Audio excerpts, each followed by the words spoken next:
Hello बच्चों, नमस्कार। स्वागत है आपका अपने YouTube channel science tech Vipin sir में। बच्चों, आज हम क्लास 12th फिजिक्स के तीसरे चैप्टर जो कि हमारा है इलेक्ट्रिक करंट वैद्युत धारा, उसको पढ़ने वाले हैं।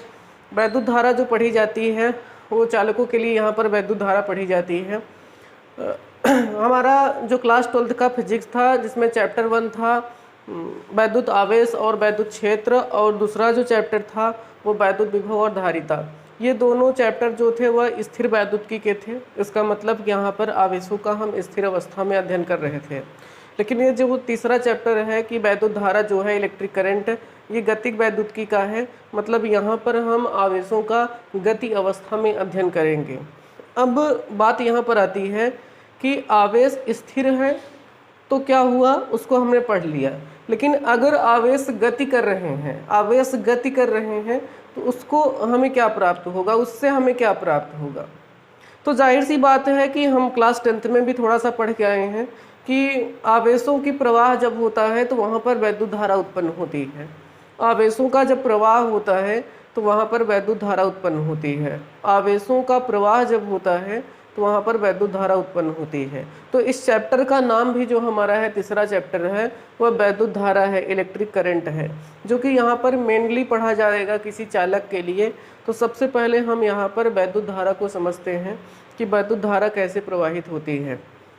तो यहाँ पर हमारा जो टॉपिक है उसका सबसे पहला टॉपिक यही होता है कि वैद्युत धारा इलेक्ट्रिक करंट है। ये चैप्टर का नाम भी है, ये लेसन नेम भी है। और यहाँ पर हमने नोट भी कर दिया कि आवेशों के प्रवाह की दर को विद्युत धारा कहते हैं। मीन्स कोई चालक हो, चाहे कोई वैद्युत अपघट्य पदार्थ हो, और या फिर कोई सेमीकंडक्टर हो, अर्धचालक हो, तीनों में से किसी में भी आवेशों का अगर प्रवाह होता है तो वहाँ पर 100% है कि विद्युत धारा प्रवाहित होगी। वहाँ पर निश्चित रूप से विद्युत धारा प्रवाहित होगी। तो कुल मिला के यहाँ पर रिजल्ट आ रहा है कि आवेशों की प्रवाह की दर को विद्युत धारा कहते हैं। ठीक है।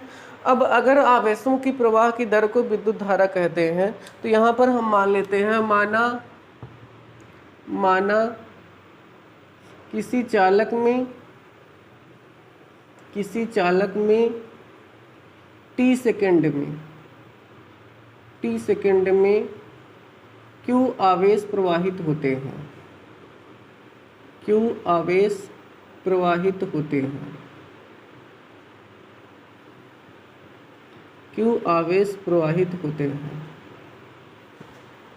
तो हमारा वैद्युत धारा आ जाएगा उस समय, वैद्युत धारा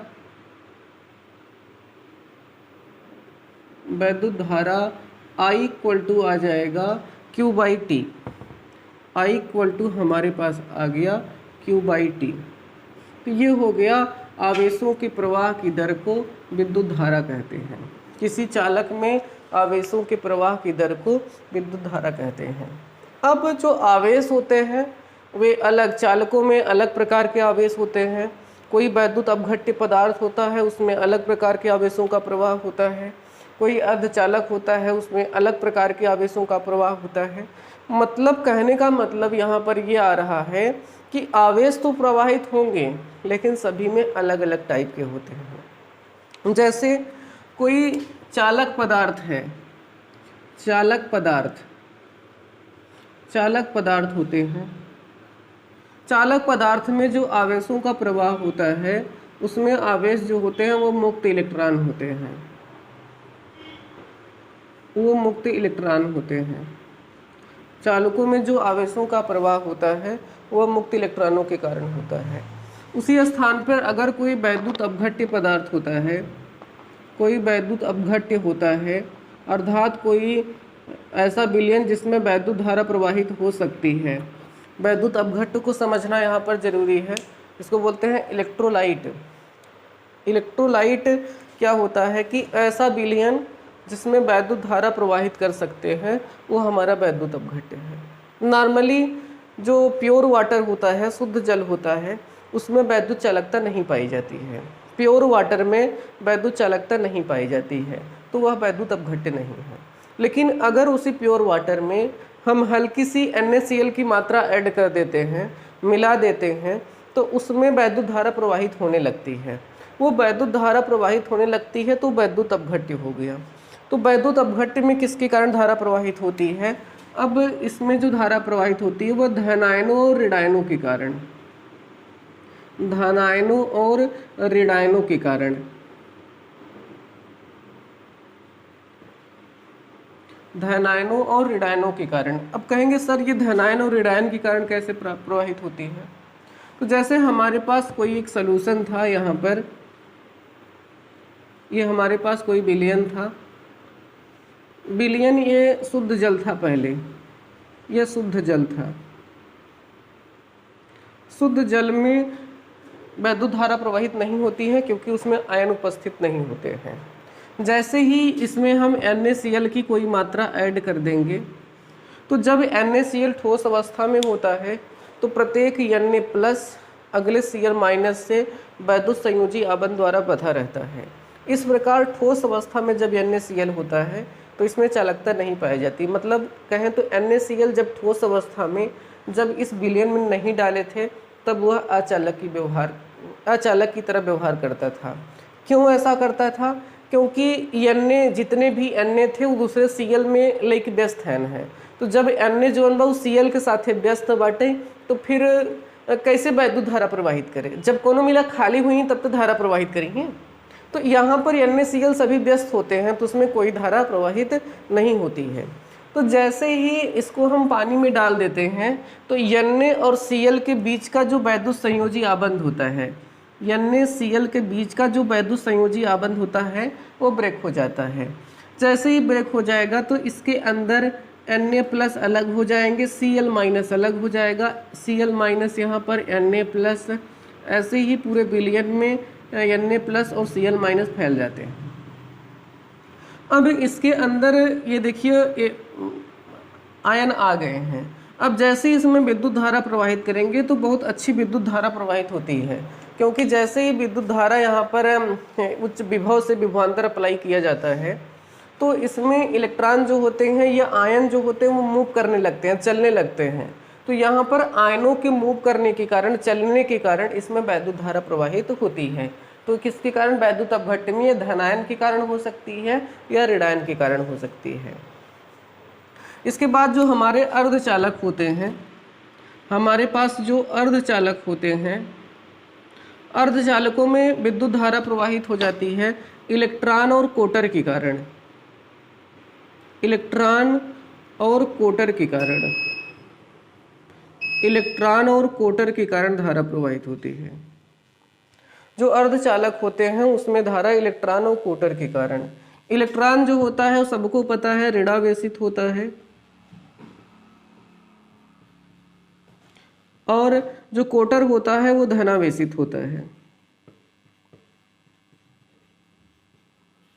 तो कुल मिला के यहाँ पर ये तीनों चालक पदार्थ से, वैद्युत अपघट्य से, अर्धचालक से, सब में यहाँ से एक रिजल्ट आ रहा है कि जब कोई आवेशित पदार्थ होगा, चाहे वह धन आयन हो चाहे ऋण आयन हो, जब अपने स्थान से मूव करेगा, अपने स्थान से विस्थापित होगा तो वहाँ पर निश्चित रूप से इलेक्ट्रिक करंट उत्पन्न होगा, वैद्युत धारा उत्पन्न होगी। इस बात पे 100% गारंटी है।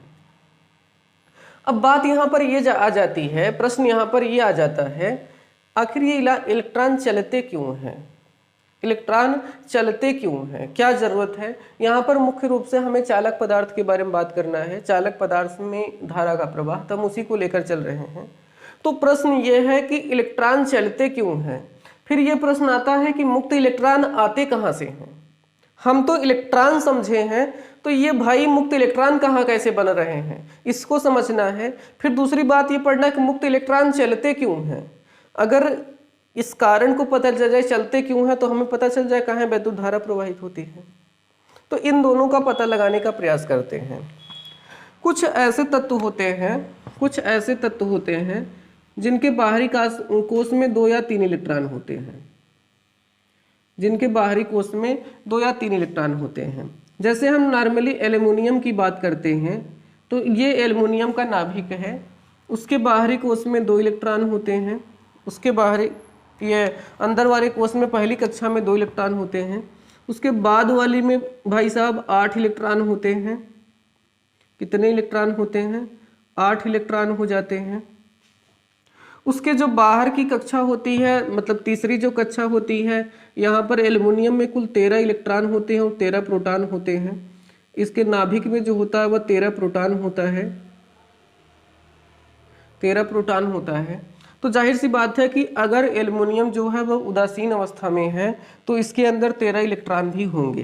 तो यहाँ पर ये 13 इलेक्ट्रॉन को हमने दर्शा दिया है।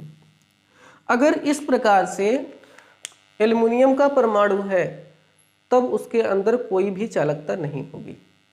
अगर इस प्रकार एल्युमिनियम का परमाणु, एल्युमिनियम के जितने परमाणु हो सब ऐसे ही हमेशा रहें तो इसके अंदर कोई भी चालकता नहीं आएगी, चाहे जो कर दिया जाए। लेकिन होता क्या है, कुछ और ही होता है। कहो, कुछ और ही घटना घटती है।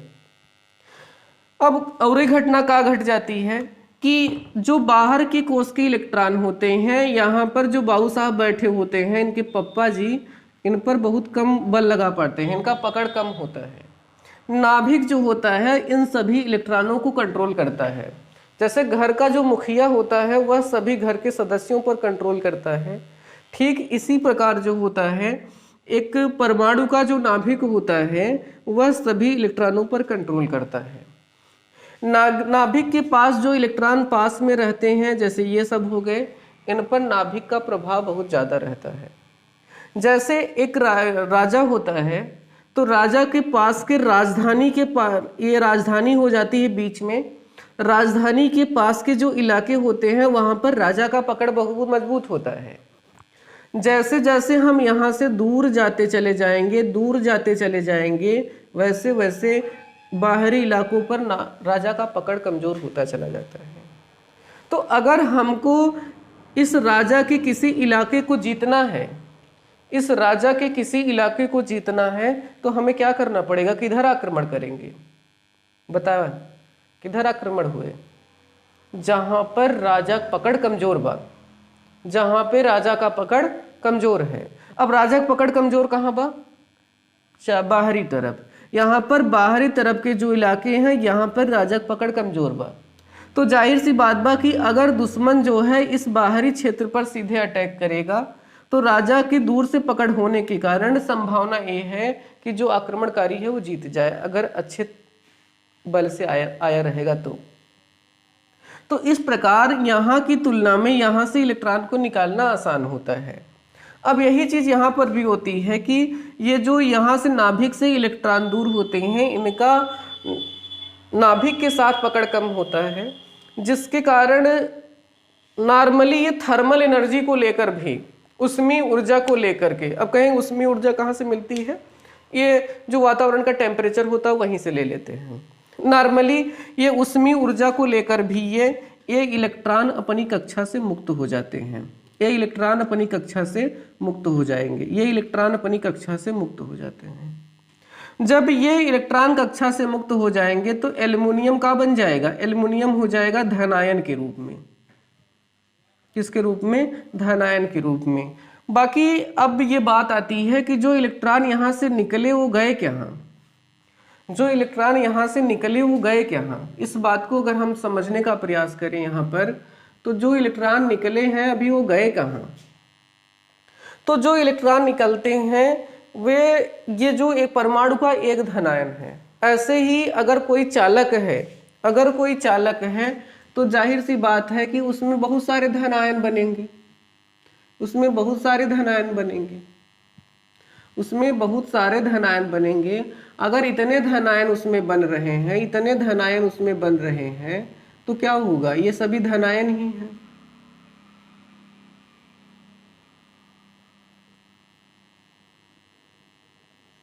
ये सभी धनायन हैं। अब ये जो मुक्त इलेक्ट्रॉन निकले वो गए कहाँ? मुक्त इलेक्ट्रॉन ये छोड़कर नहीं जाते हैं, ये इस सरफेस वो छोड़कर नहीं जाएंगे चालक को, बल्कि यहाँ पर जो खाली स्थान होते हैं उसी में ये मुक्त इलेक्ट्रॉन स्वतंत्र रूप से गति करते रहते हैं, स्वतंत्र रूप से गति करते रहते हैं। अब कहेंगे स्वतंत्र रूप से क्यों गति करते हैं, कैसे गति कर पाते हैं, उनको ऊर्जा कहाँ से मिलती है? तो कहने वाली बात यहाँ पर है कि कोई चालक का जो पृष्ठ होता है वह एक इक्विपोटेंशियल सरफेस होता है। किसी चालक का जो पृष्ठ होता है वह समविभव पृष्ठ होता है। इस कारण चालक के पृष्ठ पर इलेक्ट्रॉन बिना किसी कार्य के, बिना किसी बल के किसी स्थान पर गति करने के लिए एकदम फ्री है। ठीक बा ना, किसी स्थान पे गति करने के लिए फ्री है। तो इलेक्ट्रॉन इस तरीके से यहाँ पर मूव करते रहेंगे। अब कहेंगे का इलेक्ट्रॉन जो यही मूव करते हैं यही वैद्युत धारा है? इलेक्ट्रॉन जो ये मूव कर रहे हैं यही वैद्युत धारा है? तो नहीं भाई, थोड़ा सब्र कर, अबे ना आए, अभी वैद्युत धारा भी प्रवाहित होने वाली बा। कैसे? ये इलेक्ट्रॉन जो होते हैं यहाँ पर ये रैंडम मोशन करते रहते, कोई भी किधर भी साइड में घूमता रहता है। जैसे यहाँ से चला तो यहाँ पर ऐसे वो टक्कर आपस में करते रहते हैं और इधर उधर मूव करते रहते हैं। ये मुक्त इलेक्ट्रॉन इस प्रकार के मूव करते हुए भी हमें वैद्युत धारा नहीं उत्पन्न करते। अब कहेंगे सर आपने कहा कि जहाँ पर इलेक्ट्रॉन चलेंगे आवेश गति होगी वहाँ पर वैद्युत धारा उत्पन्न होना निश्चित है, 100% है। तो मेरे भाई बेशक यहाँ पर वैद्युत धारा प्रवाहित होती है, लेकिन एक इलेक्ट्रॉन के कारण इतनी कम वैद्युत धारा प्रवाहित होती है और सभी इलेक्ट्रॉन विपरीत दिशा में एक दूसरे की गति करते रहते हैं। इस कारण से ओवरऑल हमें कोई इलेक्ट्रिक करंट प्राप्त नहीं होता है। तो यहाँ पर ये बात आ जाती है। तो हमने ये तो समझ लिया कि जो इलेक्ट्रॉन ये यहाँ पर मुक्त हुए इसी को हम कहते हैं मुक्त इलेक्ट्रॉन। क्या कहते हैं?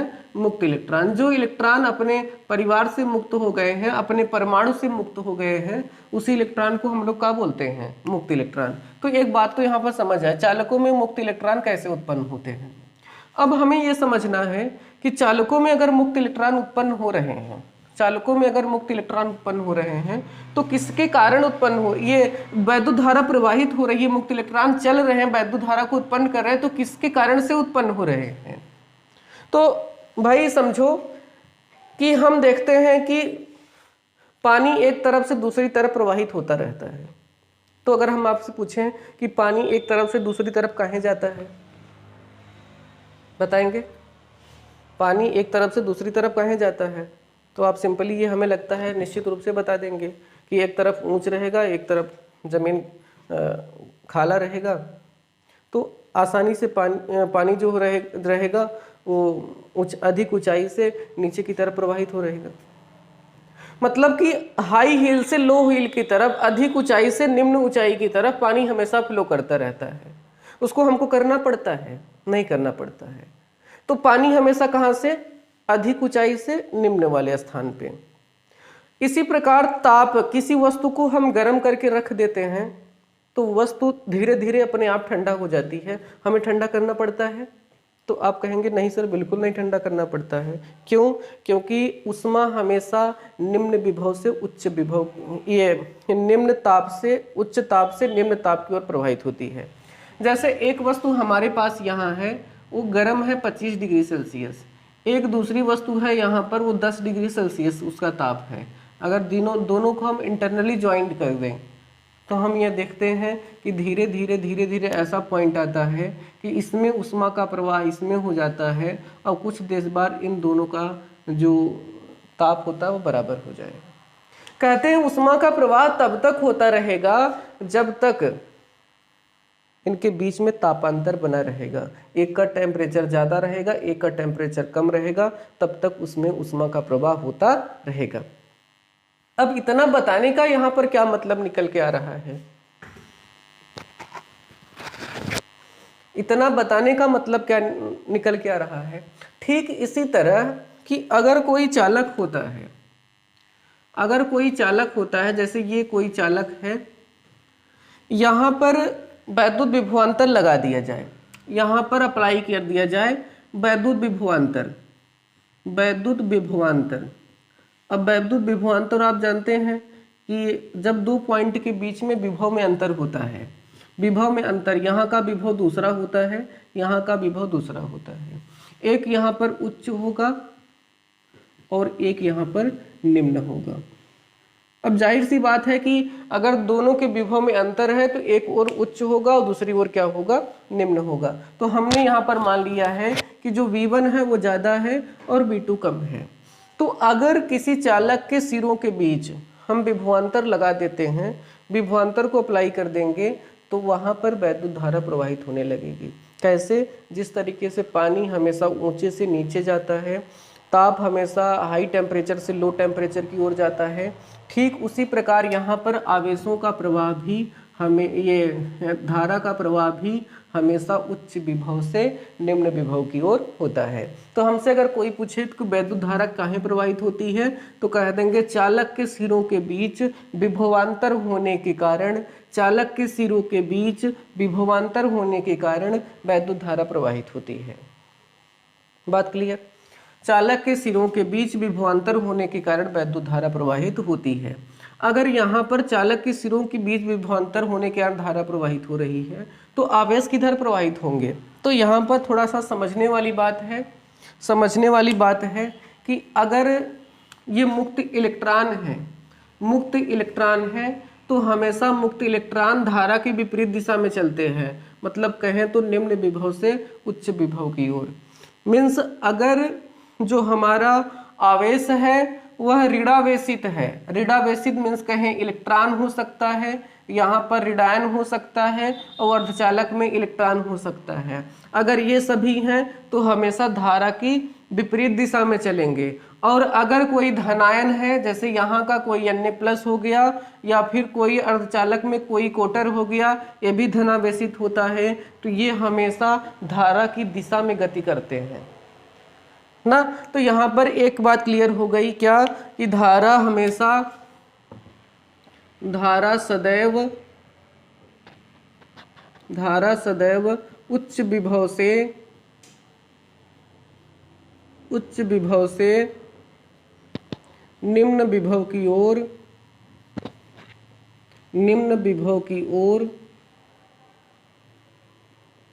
ओर प्रवाहित होती है।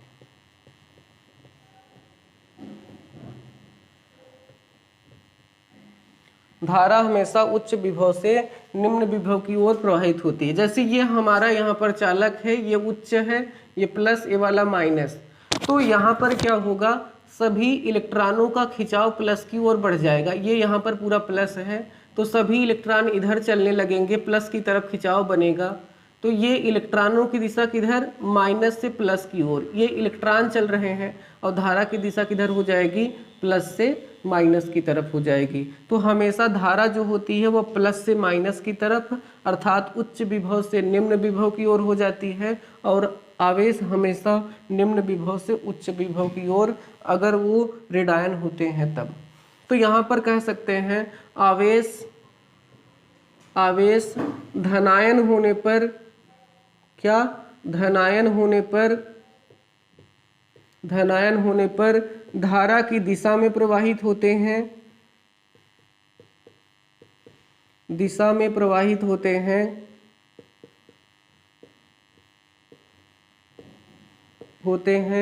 और ऋणायन होने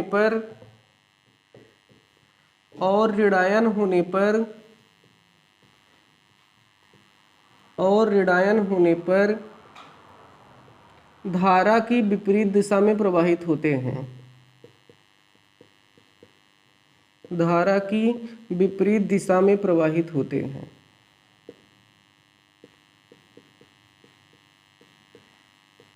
ये हमें यहाँ पर प्राप्त हो गया। अब कहते हैं कि हम धारा का मात्रक क्या होता है, धारा का मात्रक क्या होता है, धारा का मात्रक क्या होता है। तो सिंपल में यहाँ पर कहें तो धारा का जो मात्रक होगा, यहाँ से इस सूत्र से हम निकाल सकते हैं।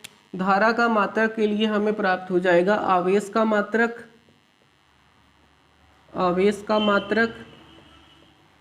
और बटे समय का मात्रक।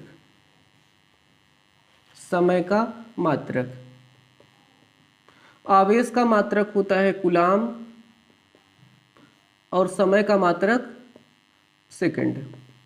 तो यहाँ से हमको पता चल गया कि धारा का मात्रक कूलाम प्रति सेकंड होता है। क्या होता है, कूलाम प्रति सेकंड होता है। ये इसका MKS मात्रक है। कौन सा, MKS मात्रक है। अगर पूछें इसका SI मात्रक क्या होगा, तो SI मात्रक क्या होगा, SI मात्रक इसका जो होता है वह एम्पियर होता है। SI मात्रक क्या होता है, एम्पियर होता है। यह किसके बराबर होता है? यह किसके बराबर होता है? यह बराबर होता है कूलाम प्रति सेकंड के। यह बराबर होता है कूलाम प्रति सेकंड के। एम्पियर को किससे प्रदर्शित करते हैं? एम्पियर का जो प्रतीक होता है, एम्पियर का प्रतीक, इसको हम कैपिटल ए से प्रदर्शित करते हैं। एम्पियर का बीमा भी ये होता है, और एम्पियर धारा की जो बीमा होती है वो भी ए होती है, और एम्पियर का प्रतीक भी ए है। बस अंतर ये होता है, जब धारा की बीमा लिखते हैं तो उसको हम बड़े ब्रैकेट में लिखते हैं, और जब उसके प्रतीक को लिखा जाता है तो केवल कैपिटल ए लिखा जाता है। तो यहाँ पर हमने इसकी बात कर लिया।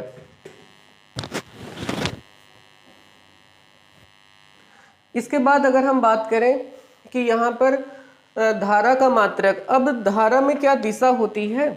बताइए भाई लोग, धारा में दिशा होती कि नहीं? जैसे ये चालक है तो इसमें देखो ये दिशा दिख रही है।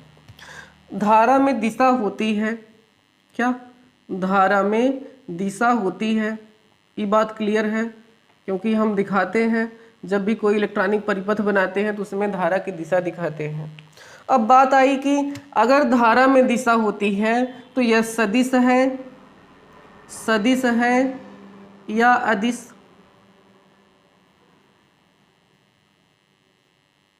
अगर धारा में दिशा होती है तो सदिश है या अदिश?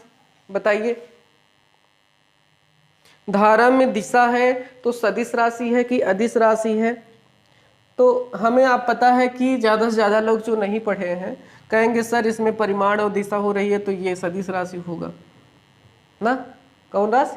सदिश राशि। लेकिन भाई ध्यान देना कि धारा एक ऐसी राशि होती है जो कि अदिश राशि है। कैसी राशि है? अदिश राशि। धारा कौन सी राशि है? अदिश राशि है। अब कहेंगे सर ई का खेला हुई हुआ, जब ऊ दिशाओं में बात काहे सदिश नाम है? देखिए सदिश का मतलब ये नहीं है कि केवल दिशा हुई हो तो काम सदिश कह दे। सदिश के कुछ अपने भी रूल होते हैं, कुछ अपने भी रूल होते हैं, उस रूल के अनुसार ही चलना पड़ता है। कौन से रूल होते हैं? सदिश में क्लास 11th में होता है समांतर चतुर्भुज का नियम, समांतर चतुर्भुज का नियम,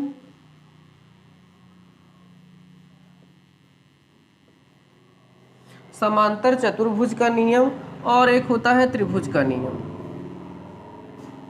त्रिभुज का नियम। याद हो तो इनसे हमें जो सूत्र प्राप्त हुआ था वो मिला था R vector equal to A square plus B square plus 2ab cos theta. कहने का मतलब होता है कि किसी सदिश का परिणामी थीटा पर डिपेंडेंट होना चाहिए, वह थीटा पर निर्भर होना चाहिए। लेकिन जो धारा होती है उसकी दिशा जो होती है वो थीटा पर डिपेंडेंट नहीं होती है, थीटा पर निर्भर ही नहीं करती है। कोण कुछ भी हो अपने तरीके से चलती है। कैसे? ये बात समझें।